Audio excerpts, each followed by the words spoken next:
Welcome to the Level Up Artist Podcast. We're your hosts, Adriana May and Jackie Sanders. We are two art professionals sharing for the advice and business lessons we have learned along our creative journey. We talk to artists, leaders, and art professionals to demystify the creative process and discover new ways to succeed as a career-minded artist. If you find value in these conversations, please go ahead and subscribe. This will help other creatives like you find our podcast, and you'll be notified when we drop an episode every Tuesday. On today's episode, we are going to be talking about a recent listener question that we received on Instagram, which, by the way, send them our way. We'd love to hear them. They asked, how do you establish yourself as a newer artist in the community? Which, of course, is a very loaded question. There are several things to think about with this, but we really boiled it down to 4 core things. The first one being building your local network, which we already talked about on episode 28 of this podcast. So go back and listen to that if that's something that you're looking about learning more about. But the other 3 things are really things that are within your independent control. So it doesn't matter where you are, if you're traveling, if you're new to a city, these are things that you as an artist and a creative business owner can always be thinking about and improving upon. So, making progress with your artwork and creative practice, creating your business and marketing systems, and making intentional decisions about business opportunities are all things that you can do to establish yourself as an artist in your community. Because inevitably, by making these 3 decisions and having them as a priority in your business, you are going to get out into your community and start establishing your reputation as a career-minded artist in your area. Yeah, and I like especially with, uh, you know, when we're thinking about the creating the artwork itself, it's like if you think about it, your number one job as an artist is to make the art, right? Just like for a musician's number one job is to make the music. If the music's not good, doesn't matter how much you get out there. Um, other things need to be worked upon first. So some of the art making tips that we have is first of all, experiment with materials and scale. And depending whether you're coming from an art school background or you're self-taught, regardless, really, really important so that you can kind of find what are the right mediums and what are the right sizes to express your voice, express yourself. Um, Another one is, and a really big one, especially I feel like a lot of beginners will ask that one, although our person asking, I don't think is an actual beginner, but one of the things that comes up a lot is, what if I don't have a style or every painting I make looks different, every piece I make. So one of the biggest goals you are going to put on that list, if you haven't yet, is to create a cohesive series of work. So you want to establish a recognizable style or two. You can always add more later, but at least early on, something that people will go, oh, that's a Jackie, that's an Adriana, that's a, your piece. And that's what you're going to then turn around and use to apply for opportunities that may present themselves. So let's say there's an open call or some kind of project coming up and whatnot. The fact that you have a series of work that look cohesive to each other, they don't have to look identical, but they look like they're in conversation with each other, may increase your chances and show your professionalism that you can make more in this style. Exactly. And that, of course, is going to be ever evolving, right? As artists, we know that our creative voice and our techniques are always changing, always evolving, and growing upon one another. But you really want to also think about, what do you want to be known for? The visual style, the concept of your work. What do you want to be known for? And what is that creative message that you are expressing through your work? Because ultimately, then that is the tie between of multiple series. So whether you're creating your first cohesive series ever, or coming back after a burnout, or intentionally shifting your style, maybe you're influenced by this new environment that you're in, a new community that you're joining, having that cohesive body of work is going to be super pivotal with establishing that local reputation. And so once you have that system in place, or once the creative voice is in place, you of course also want people to be able to see it. Having a home studio or even a public studio where people come by, not everyone that is a fan of your work is going to be able to see it in person right away. Hopefully, as your opportunities grow, you'll be able to get your work in front of more people. But That's where the power of having business and marketing systems in place can really lend to your benefit, to where even as you're making work at home, your reputation and people's awareness of your work can still constantly be growing, even as you're making work in the second bedroom of your house or in your closed studio. So, focusing on your online presence, what does your website look like? What does the artwork on your website look like? Social media presence. Are you posting consistently and does it accurately reflect the work that you are making now? That's a big thing that you want to focus on with business and marketing so that you can keep that message clear. So when people start seeing you in group exhibitions or you have a solo show, it's in line with what your website and social media are also showing.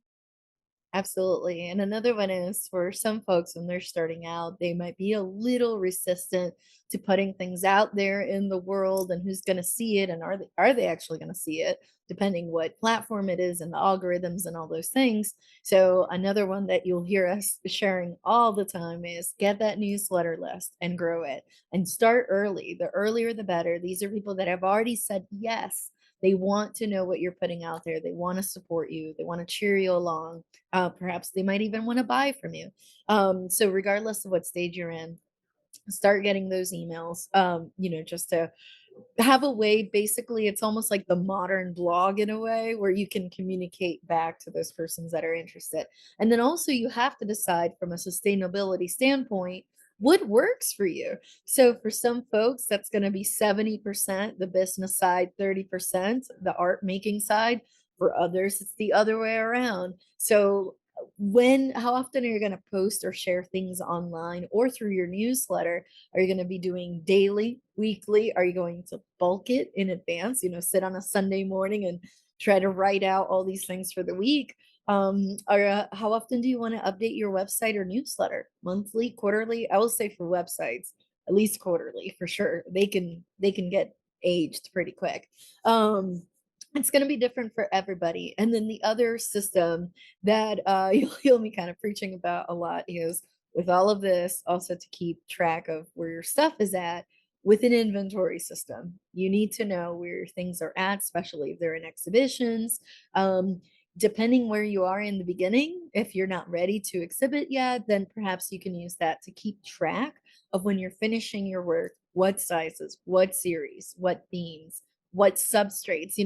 It almost acts as a way for you to document your evolution without having it in a separate outside platform. You can just have your own. So for a lot of people that might just be like a Google sheet. I mean, or well, yeah, do a Google sheet, don't do a piece of paper, please. That can get misplaced. So somewhere digital that's backed up, but then that way you can always look back, especially if the inner critic starts popping up and you can say like, here's my journey, which is, I don't know, it's wonderful. It's like a time capsule almost. Yeah, and inventory is especially important as you begin to grow your creative career and creative voice and therefore creative output. Mhm. Because in the beginning, it may feel like, oh, well, how can I forget about this piece or how can I forget about that piece? But as you start applying to exhibitions, as you start having pieces on display, keeping track of that information, where pieces are, and who your collectors are is super important. So that way, when you're reaching out to collector John from last September, you know exactly which piece of yours he has, not just that he's a collector. So maybe you create a new piece in a similar color palette or a similar scale that he may be also liking because you know that he just bought a new house that he needs to fill. Those are things that you want to keep track of because it's also just more information for you, which as a business owner, those are things to think about, as well as decisions on where and how you are going to be running your business. Are you going to be pursuing market opportunities, both indoor and outdoor? Are you going to be doing sales online through your website or through a different platform? Are you going to offer to ship your artwork or only provide in person pickup? Are you focusing on getting gallery representation or are you focusing more energy on creating art products, whether original or reproductions? Each of these avenues, as listeners to our podcast, you may have heard a lot of our guest artists have chosen one or many of these avenues. And all of them are great. All of them are great and very reasonable and scalable ways to earn an income as an artist and to get your creative voice out there, multiple outlets as a creative.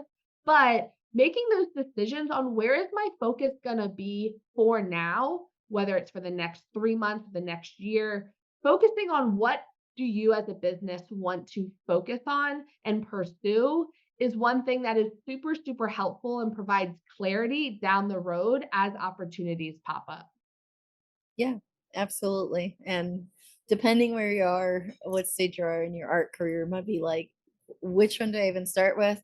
All I can say is just start one at a time, give it a few months, see how it goes, evaluate, tweak, re-implement. You're going to iterate through time. So don't feel like you have to jump into all of them at once. In fact, please don't. Because then if you start making or like finding success, if a lot of them are being tried at the same time, then it's hard to figure out which one's the one that's actually working. So, some of the advice, that we love to share with our artists, since public facing, so we meet a lot of you in person as well, is that as a new artist, you're going to have a lot of different decisions to make. Think of it almost like a painting. You get to choose what's next. What's that next brushstroke? What's that next shape? That next color? But when you look at a painting completed, it's a million decisions in that one canvas. Your business is much the same way. If you try to think about everything complete, like the end of your business journey, it's too much. It's too overwhelming. So try to take a step back from that and say, okay, what can I accomplish today, this week, this month, this year? And kind of try to go from there and then just take it a step at a time. And don't be afraid to iterate and also take things out that don't work and then add new things and try, and it's rinse repeat. I mean, it's part of the best part about being a small business owner. You just get to try and try again and see what works. Exactly. And success does look different for everyone too. Everyone defines success differently, every artist, every business owner. And so hopefully by listening to this podcast, you have learned that. But really figure out what does the success look like for you and stay committed to that. One of the beautiful things about being an artist and an entrepreneur is that we get to make up our own rules. You get to focus on how you spend your day, where your energy goes. And as long as you're staying true to what feels right to you, then I'm sure you will find success along the way. Absolutely. Well, that's a wrap on today's conversation. Thank you for staying with us. I hope you enjoyed this episode. As always, our blog will be linked in today's show notes, where you'll find episode notes and links to all of our other podcast episodes. If you want to stay connected with us in between episodes, share what you have learned, you can follow us on social media and Let It May Art across all platforms. And I'm at J Sanders Studio on all platforms. And if you want to follow the podcast, we are at Level Up Artists on Instagram. Thank you so much for listening. We'll talk to you next week.